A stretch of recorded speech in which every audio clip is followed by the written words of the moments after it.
Hello and welcome to the Morningstar series Ask the Expert. I'm Emma Wall and I'm joined today by Morningstar Investment Management's Tanguy de Lauzon. Hello Tanguy.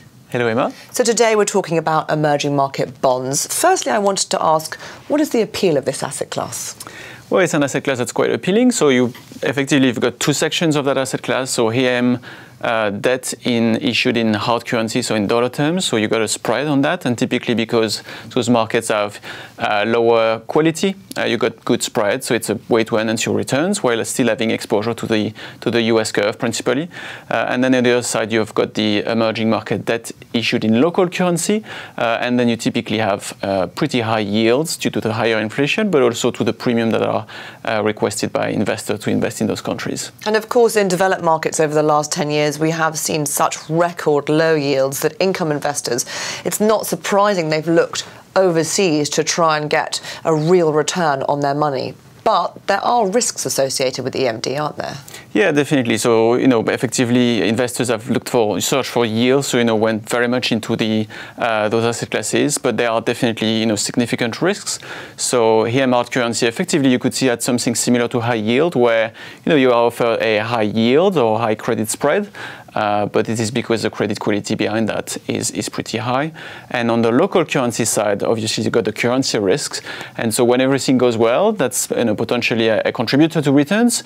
But when market sentiment turns down, or when you have issues at the sort of sovereign health, then obviously the currencies can swing pretty heavily the wrong direction, making that investment very risky. And is it fair to say that default rates in emerging markets are much higher than those in developed markets? Yeah, it is true, definitely. We've seen a few of those countries, defaulting of their debts.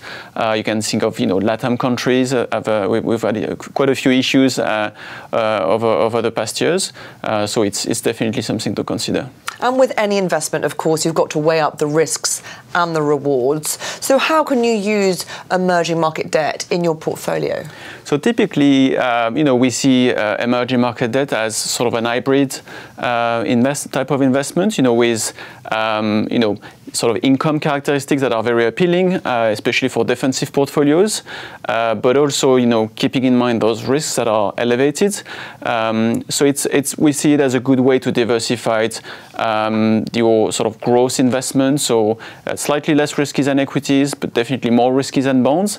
And so those hybrid characteristics, when the evaluations are attractive, are effectively a very good way to enhance the risk reward of your portfolio.